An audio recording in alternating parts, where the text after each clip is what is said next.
Welcome back to Crafting a Meaningful Life. It's today we have another great opportunity to craft our lives again. Kind of Monday is that way for me. I start out, I record on Monday, so whether you're listening to this on a Thursday or Friday, know that I recorded it on a Monday. So the beginning of the week is always an opportunity for me to renew, renew what I'm doing in crafting my life. I do a Monday mantra that I post on my social media page. And today, my mantra was color outside the lines every chance you get. Now, growing up, that was not ever part of my life and part of what I thought I should be doing. And when I stopped shooting all over myself, then I realized, there's a lot of beauty outside those lines.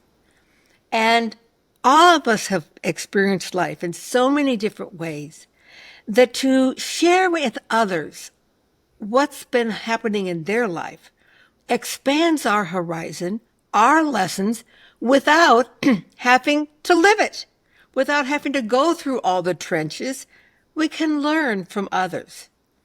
And so to that end, I've had my dear friend Lindsay Jepperson join us today. Lindsay, welcome to the podcast. Thank you so much for having me here today. I'm just so happy to have you here because you have lived so much life at this young age. And this is in comparison to me. I'm 72 next month. But at this young age, you have lived a lot of life. Yep. And by sharing what you share on this podcast, when you speak, in your book, if it lifts the life of one person, I know you feel that that's been worth it. And that is your mission right now. So let's start with a little bit about how you see your life right now. And then I want to go back to kind of where your story begins. Yeah. So I am a thriving mom of three kids. I'm married to the man of my dreams. I chose my first husband, and God chose my second husband, is what I tell everybody. He's just incredible, and we currently live just up in the Heber Valley. I'm a special education teacher by day. I teach adults with disabilities. And I just love what I do, and I love shining the light. I'm now a published author of my book, and I am just letting God use it wherever He wants me to have it, whether that's speaking at the jail, whether that's doing a podcast, whether it's just talking to youth. I just am trying to let God use my story in the ways that He wants to. I love that. Do you by chance have a copy of your book? I do. Yep. Let's hold that up.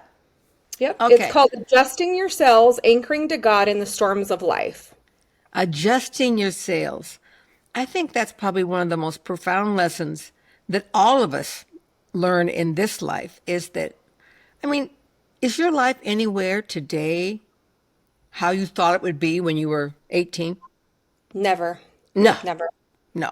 So we thought we had one thing going. And what happens to life when you don't know how to adjust your sails? It's just one disappointment after another. Yeah. All right. So now let's take people. Now that we see you happy and joyous and mother and wife and living your best life, let's take people back to where your story kind of began Yeah. and share that with us. Yeah, so my story started out, I was a NICU baby. I ended up weighing 3 pounds, 2 ounces when I was born. So I came into this world as a fighter, and I will go out of this world as a fighter. And then just through trauma and life, I ended up being molested when I was 8 years old, and my whole life came crashing down around me. A couple months later, my parents got divorced, and through just my mom's choices and things like that, I ended up in foster care. And it was just a really dark journey. Lots of suicidal ideations, lots of suicide attempts in my teen years, and then I was able to go through Youth in Action through Utah County's justice system, and I went through the Youth in Action program and got emancipated when I was 15. And I just I told the judge if he sent me to another foster home that I would run away. I just told him I deserved a better chance and I didn't want to keep on getting hurt. And he totally agreed with my, the system is very broken and the system is very sad. And he saw potential in me that I couldn't see in myself. So I went through the Youth in Action program, but during that time, I had dropped out of high school and just made some pretty poor choices with friends. My friends were all in high school, and I decided to hang out with older people, and that's when I got introduced to drugs. There was a week that I just smoked marijuana, and it was just a thing, and I thought this was all it was ever going to be. Then it was pills, and then a week later, I had a needle in my arm. And Wow. it was just a So really fast. so fast. Yeah. It was a really slippery slope. And from there, I became a heroin addict. I loved the numbness of numbing out the reality of what I was living in my life.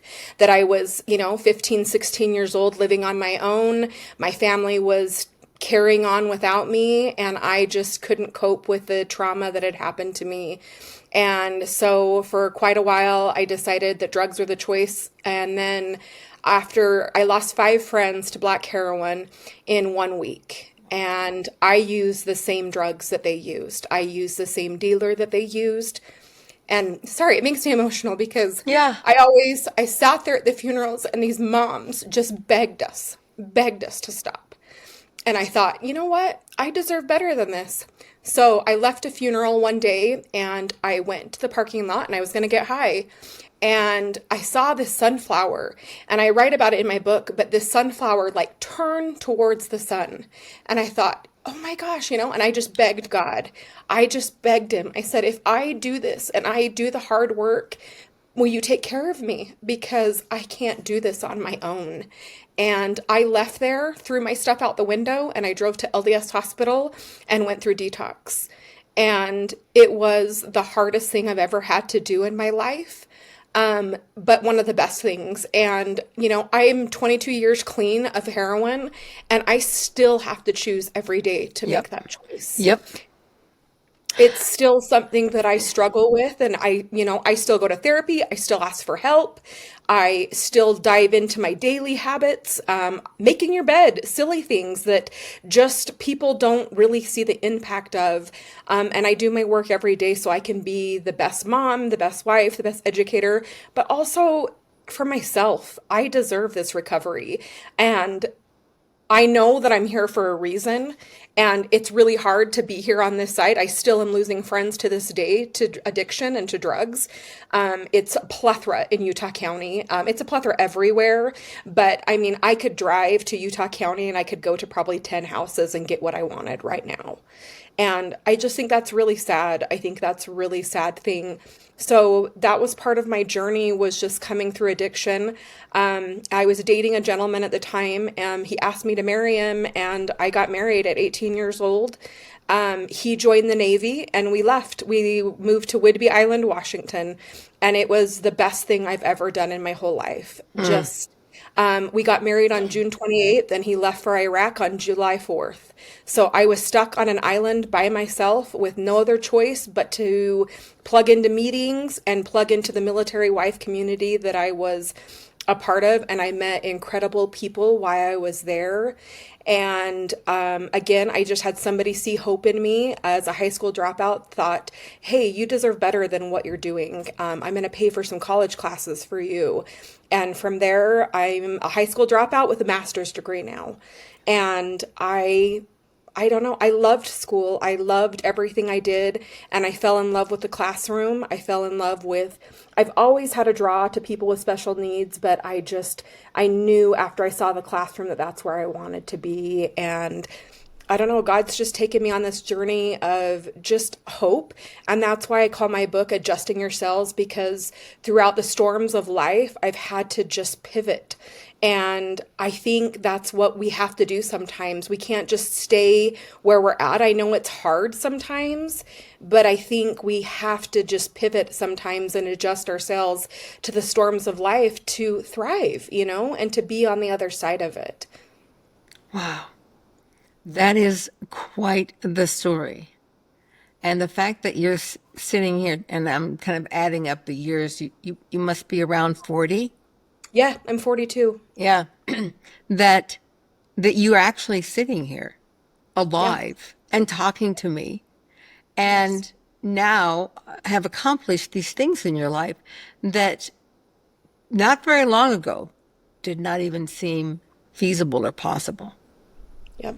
So let's go back. Okay. Let's go back to the beginning, because I want you to know that people want to know the emotions and the how behind the story. So, and I know you expand on this in your book a lot. It's not what we're getting in this little, 40-minute podcast. But so when I first hear this, that your mom and then you had this, your dad was, were your mom and dad living in the home My together? mom and dad were until they got separated and divorced, and then I lived with my Okay. mom and my stepfather. Okay. And then at age 8, you had this child sexual abuse situation. Yes. Did it last a long time? Was it a It single? was a single incident. It was a babysitter, Ah, and it just started. We were outside in the sprinklers, and he said, "It's time to bath." And I don't remember the rest of it from there. And I just remember, I don't know, like my childhood slipping away that day and things like that. yeah. And throughout my story, I bound on it a little bit, but my parents decided to have the church take care of it rather than the police. And basically, Mm. nothing happened. And so, whether that abuse continued to other people and things like that is something that I have kind of carried with me a lot of years. That because something wasn't taken care of the way that it should have been taken care of, that possibly other people were hurt and damaged in that. Yeah. What do you feel like in your journey, Lindsay, has helped you move past that abuse that you experienced? I think for me, the biggest thing that has helped me is having that relationship with a higher power. But also, I think just taking, not necessarily even taking action, but standing up for myself. There was a lot of times in the home as a child, you feel like you're out of control when Department of Child and Family Services is involved in your life. It kind of feels like the world is crashing down around you. It's always this like guessing game and when they're going to show up and when they're not.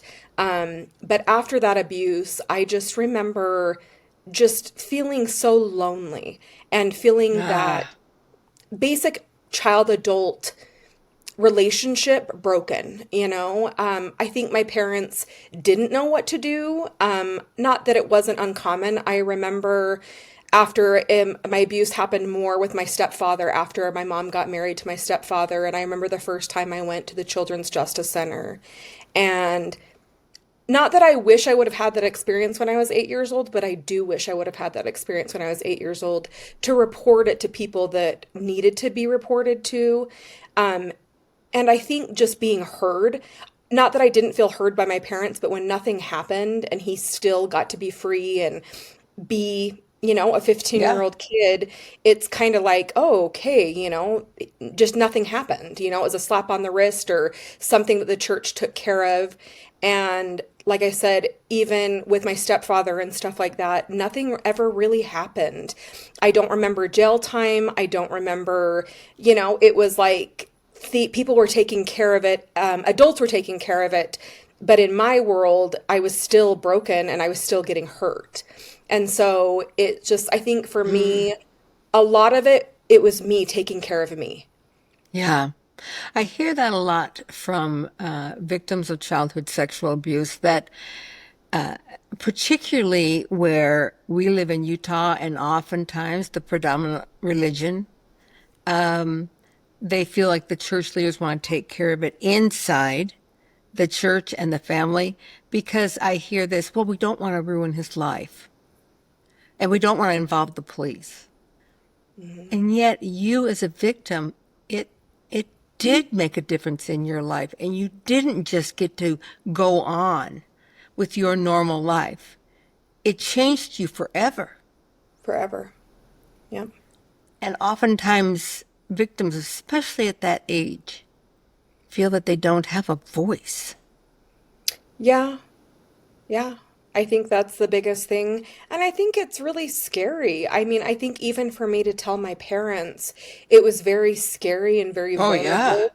And I felt like I did something wrong. I felt like I was the one that did something that I wasn't supposed to do, or Yeah. things like that. And the more I've learned about my trauma and the more I've learned about sexual abuse and the different ways that the churches have over, just not taking care of it, like you said, like not ruining their life and doing that. But at the end of the day, it's like, what about me? Yeah. What Yeah. about, It ruined I don't, my life. yeah, yeah, Yeah. And there's that thought with a childhood sexual abuse that, oh, they'll just get over it. I mean, they're young.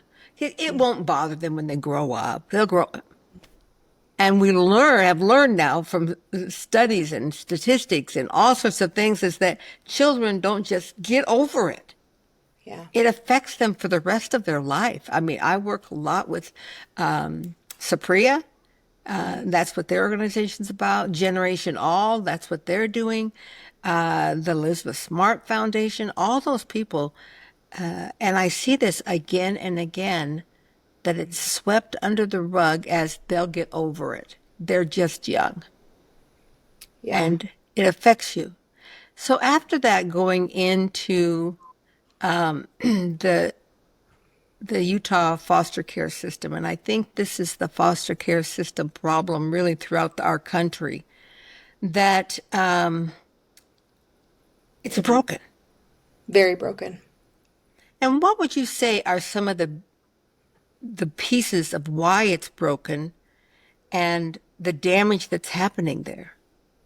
I think a lot of it is the overwhelming amount of people and kids that are in the system, but I also feel like nobody's trying to fix these situations. Like if you're in a home and Department of Child and Family Services is involved, they remove the kids. And sometimes I don't feel like that's the right thing to do. Remove the person that is being the problem or the abuser or something like that. And I just remember being in the system and I felt like a number. I felt like a number to somebody. I had some great I had a great guardian ad litem when I got emancipated. And I thank God every day for my judge and for my guardian ad litem for fighting for me. But also, I had that voice. I was the one saying, I'm not going to another home. And if you send me somewhere, I'm going to run away again. Because after some foster placements that I had, I ended up at Vantage Point down in Provo. It's a runaway shelter for at-risk kids. And I felt like, why am I in a jail? I'm on this level system in this place because somebody's sexually abusing me and beating the crap out of me. Like it wasn't fair, to have I was the one that was in trouble. I was the one living in the system and doing all of that. But I think just a lot of it is just the amount of people, but I also think it's the education around it that people just aren't helping break these cycles of these systems that are in place, whether it's domestic violence, whether it's sexual abuse, whether it's drug use and things like that. I just think they just, like you said, they're sweeping things under the rug rather than addressing the real problem and really helping people, figure out what it is. I remember, and this is something that I had a really hard time with, is that we were on church welfare and we always lived off church welfare. And I remember if we didn't go to church, we didn't get church welfare. And I thought, how is this? Like, I don't know. As an Yeah. adult now, I can't even imagine trying to feed my own kids. And because I don't go to church, I don't get these options and all that. And whether that was real or fake in my life, that's what it felt like to me. I couldn't go to the bishop's warehouse if I didn't go to church and I didn't go with my parents and didn't pretend like everything was just fine. And that's the hard thing, is just putting on this facade. And that's something that I've always had and I'm very proud of myself for, is I've always had a voice. I've always had a voice. It got me in trouble a lot, but I've always had a voice to speak up and be like, this isn't right. Why is this happening? And like I said, it got me in trouble a lot of the time, but it also got me where I am today because I didn't take their answers at face value. And you mentioned that that same issue of having a voice. When I asked you about how you overcame your first childhood sexual abuse, you said, I stood up. I stood up and I used my voice. Hmm. And how do you think we go about empowering children, young adults to find their voice, to use their voice? I think by being who we are. I think, Mary, what you're doing and what I'm doing, just showing people that they can talk about these things and it's okay. It's okay to talk about these things and it's okay to tell your truths and not live with that shame and burden. One of the biggest things with my book, and sorry, it is just, I was in the restroom at church and I had a 74-year-old lady come in the restroom and she said, because of your book, I told my husband I was sexually abused when she was younger. And I thought, oh my gosh. And she said she had carried that for 74 years. Oh She'd been my married gosh. for 50 years and never told her husband that she was abused. And I just, like, again, like you said at the beginning of the podcast, if I can help one person, if I can help one person have a voice and just say, me too. I don't care what your trauma is. I don't care what your thing is. For you to be able to say, me too, like that sucked and that was really hard, you know? And I just think that that's something that people need. But I also think these resources, these groups that you've talked about and things like that, I love it. I love seeing that people are having a voice. What Elizabeth Smart is doing after the trauma that she endured, Right. I'm like, good for you because it's not going to be one person. It's going to be thousands of people that she helps because she is standing up for what happened to her.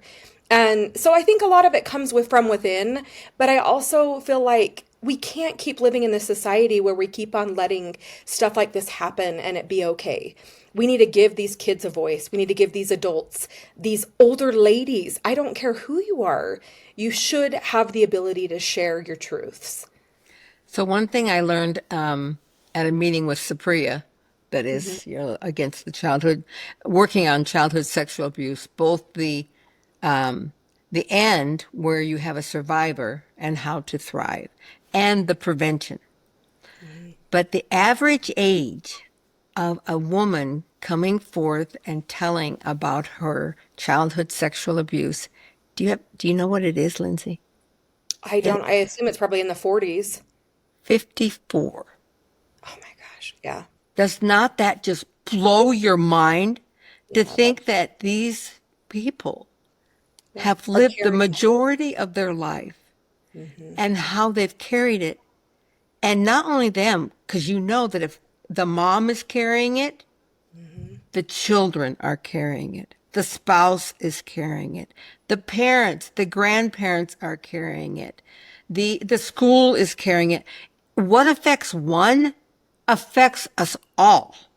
Yes. We are all in the middle of this society, which we can stand up and say, this is not working very well. Okay. Yeah. Yeah. And a large part of it, Lindsay, is because we are habitually hiding trauma. Hmm. And if we can give those people a voice before they're 54, look at you. You're Yes. 42 and your voice is huge. You wrote a book. Yeah. And you're speaking, you're doing all these things. You're empowering so many people to have the courage to stand up. Yeah. I think that's And go ahead. yeah. Well, and I just hope, even if it's a bathroom conversation, that was a weight that that woman had carried for so long. Yeah. And like, I don't care if that's where it happens, as long as it happens, like you said, and just to be a trauma survivor and to carry that and that shame and that guilt and all of those things for 54 years, I can't even imagine. I can't Yeah. even imagine having to carry that. It's so heavy, Yeah. so heavy. So let's talk a little bit about the drug use. Hmm. That's another thing that we like to look the other way from. And particularly when they're in their youth, they'll grow out of it, that kind of thing. But I think now we have woken up to the fact that you don't just get over drug abuse. You, this is a huge issue for everywhere in our country. But you mentioned, which was interesting to me, you mentioned, I know just where to get this today. And that every single day I wake up, I deal with it. If I experience, and people don't understand what you mean by that. I know what you mean because I've experienced that with an eating disorder. And, at that one point of being 284 pounds, when I finally decided I don't want to live this way anymore. But even today, I know where the good stuff is. Yep. I know where 7-Eleven is. I know where the grocery store is. I know where my fridge is. I know where the secret stuff is kept. Yep. And every day you have to make a choice. Not today. That's not for me today. And the same with you. A trauma comes into your life, just a brief thing in the day, blip, blip, maybe some disappointment, maybe something, a memory came to you of something, your heart weighed heavy with a piece. And there's that moment of, this could all go away. I wouldn't have to feel this if I just could get a shot. Yep. Yeah, I think it's a daily choice.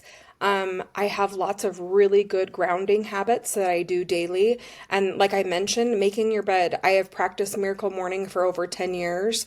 And it's my grounding things that if I don't, not necessarily if I don't do them, I have a bad day, but also I struggle. I struggle with whatever it may be that comes my way. And the fact that I could drive 60 minutes and get that numbing out is scary. It's Yeah. it's really scary to do that. But I think one of the biggest things that grounds me in doing that is just the freedom of not having that addiction hold me anymore. Yeah. I think just going through detox, for those of you that have gone through it or struggled with any type of addiction and things like that, once you're on the other side of it, you see things in such a different light, even from an eating disorder. I also struggle with bulimia, so I understand where you're coming from. And so I think just figuring out what works for you and those things that help you tick in the way that you need to tick, I think are important. I love your working out and your things that you've done and all that. For me, that's the same. I like to run, I like to walk, I like to lift. I like to get those endorphins in a different way than I've ever had before. But also, I am breaking generational curses, like generational habits. And I am. And I think just making those choices every day by being a different mom, being a different wife, being a different friend, just being a different community member.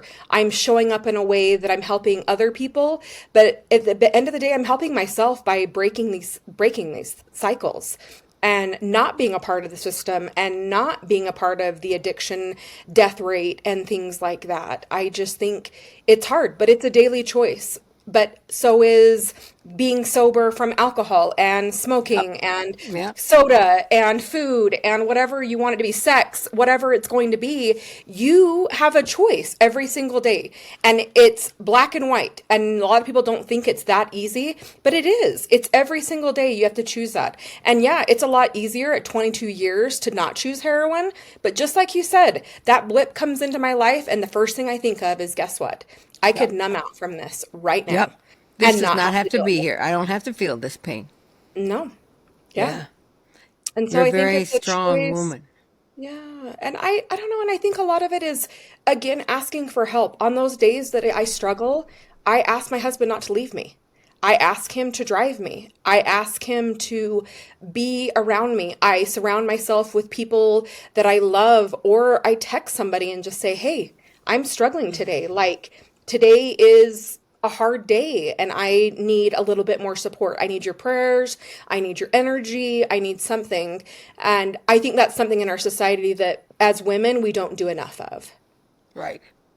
We're getting better. Yes. I mean, we see that in my social media feed that there are a lot of people who are creating those kind of safe places for women, which we didn't have when I was growing up. That was unheard of. When I was in my 40s, never thought about going to a woman's support group. When I was in my 50s, I had a lot of friends, but not friends that I would just call up and say, would you spend the afternoon with me? Creating those kind of support groups now has become more the norm than the exception. Yeah. But I question whether sometimes we're involved because we see it as the thing to do now, the in thing, the acceptable, oh yeah, I went to my sound bath, that kind of thing. Or are we really stepping into the healing aspect of it? And so sometimes I really want to be the voice of wake up that say, this is more than just a fun thing to do for the day. This becomes a lifestyle of walking through life with our eyes wide open, experiencing the pain that comes with life, but then rejoicing in that I have felt this pain, so I understand my struggle. I understand your struggle. And these are the tools I have to walk out. Yeah. What would you say have become your greatest tools in walking out? Prayer and journaling. I journal my prayers. I have for over 15 years. Tell me what But that means. You write down what you're I praying? write down my prayers. So I struggle with ADHD, and for some reason, it is so much easier for me to write out my prayers and to stay on track rather than being like, oh, I just heard the laundry go off. Oh, I never all even those thought of that. That's a great but idea. I journal my prayers, and it has been very powerful to look back at my prayers over the years. But like I said, I practice Miracle Morning. For those of you that don't know, it is these savers. It includes silence, affirmations, visualization, exercise, reading, and scribing every day, whether it's 1 minute or 20 minutes of it. It's something that's a part of my day. And I know it sounds silly, but make your bed. I don't know. For some reason, they teach you that in the military. They teach you that in jail. They teach you that in a lot of societies. It's just a respect for yourself, for your body, for your home. And those are the things that have helped me the most. But also, the biggest thing that has helped me is never stop growing. Like, even when I was writing my book, now that I'm a published author, even though I'm speaking, I always am a steward of learning more. And I think there's so many great books, podcasts, journals. I mean, you can find so many things, but the biggest thing is you have to do it. You have to do the hard stuff sometimes. And that's hard, but it's worth it in the end if you can heal. Yeah. Yeah. We can do hard things. That's probably the greatest lesson that I've ever taught myself. Hey, you can do hard things because I didn't believe I could. I literally did not believe that that was in me to do hard things, that I just would choose the easiest route always, the safest route. But I can do hard things. And there are so many tools out there. I love your miracle mornings. That's, for me, I have a routine in the morning as well. And it's not exactly like that, but it's similar to that in that I do make my bed before I leave my bedroom. I do allow myself to go to the bathroom, Yeah. just to brush my hair, to, put a robe on my, whatever. But I kind of have this rule. Don't leave the bedroom until the bed is made. And I've learned that over the years that when I used to leave the bedroom and think, oh, I'll come back later and make that bed, walking back into that room with the bed unmade took a bit of energy right out of me and sucked me down. First it said, you loser, you didn't even have what it took to make your bed.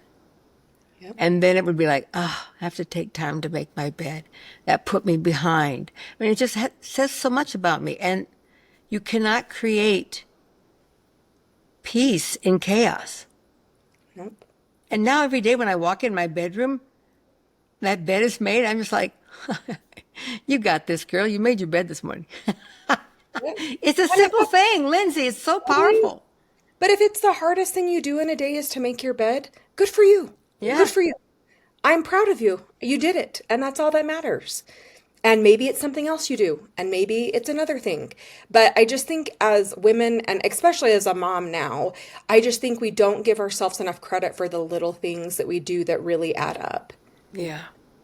We, that's for sure. And especially if those who are either in what they consider a lockdown career with not a lot of growth, Hmm. or if you're in a mom situation where I just got to endure this kind of a thing. Yep. We don't see the joy in what we're doing every single day. What is bringing you the greatest joy right now, Lindsay? My kids for sure.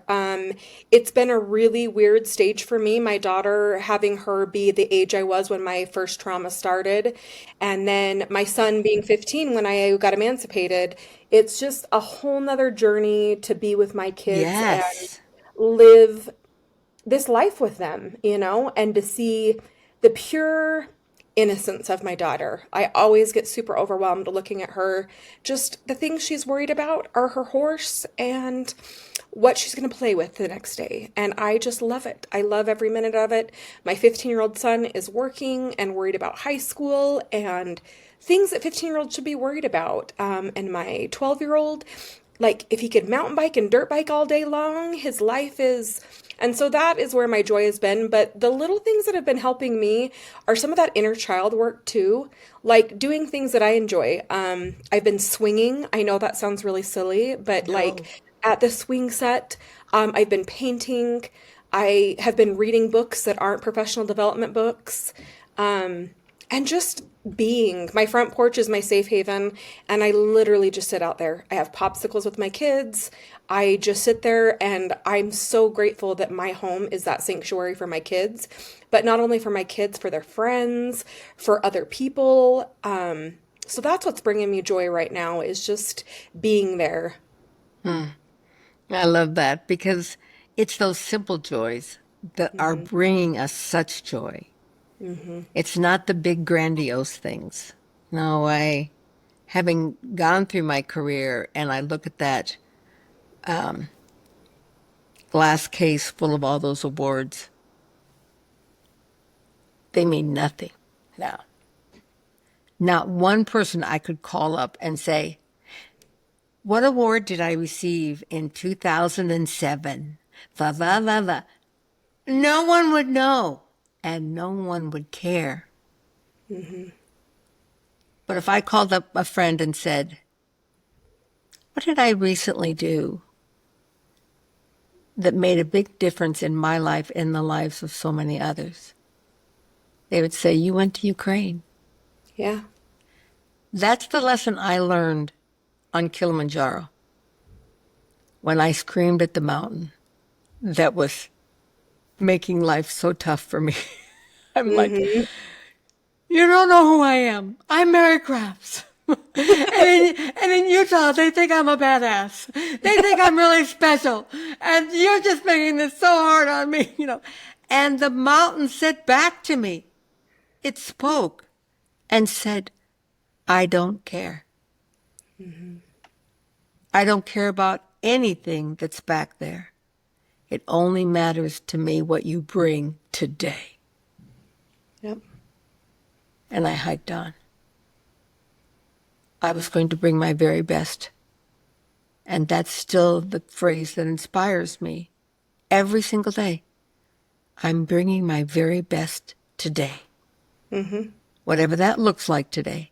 It may not be as good as the day I summited Kilimanjaro, may not be as good as the day I received this or that day of my first child, but whatever it is, it's my best today.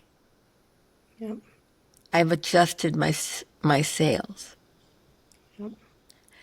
Lindsay, where can we find your book?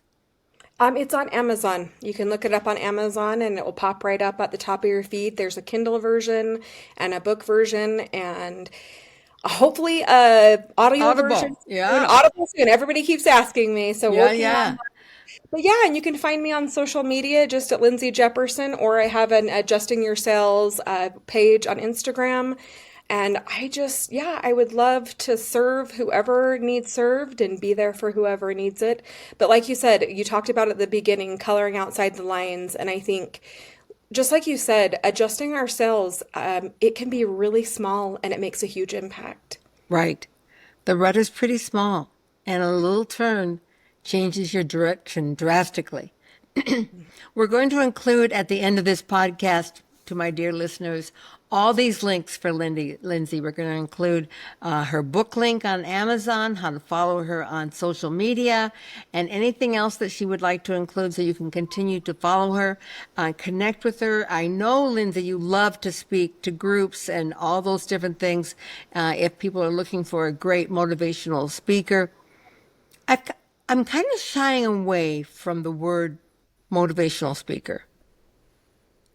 And I'll share with you why.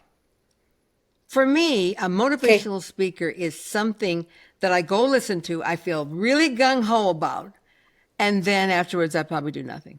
But an Yep. inspirational speaker, someone that inspires me deep in my heart and can motivate the change, that's what I aspire to be. And I think that's what you are.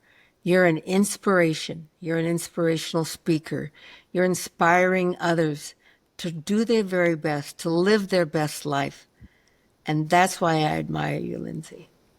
Thank you, Mary. And that's my last question in my book. How can you adjust your cells today? How can Yeah. you adjust your cells today? Well, let's see. My sales today. I looked at my calendar this morning and I have it pretty lined out what I'm doing today. But because you have asked me that question, I'm going to go back and make sure that I insert some place that I know I can give a kind act today that's unexpected. I love it. And that's how I'm adjusting today. I love it. So thank you for that inspiration. You're so welcome. Thank you for being with us here today on Crafting a Meaningful Life. And Lindsay's journey is so powerful. I hope you follow up with her. Buy her book soon on Audible. If you're only an Audible listener, I used to read a dozen books a year, and now I started looking, I was like reading two or three. And so I've gone to Audible now. Now I'm listening to 24 books a year and still reading two or three, but it's really put me back on really enjoying all those things. And you can connect with her on social media. I love to watch Lindsay and live her life full of joy. Thanks for being with us, and thank you for sharing your story, your courage.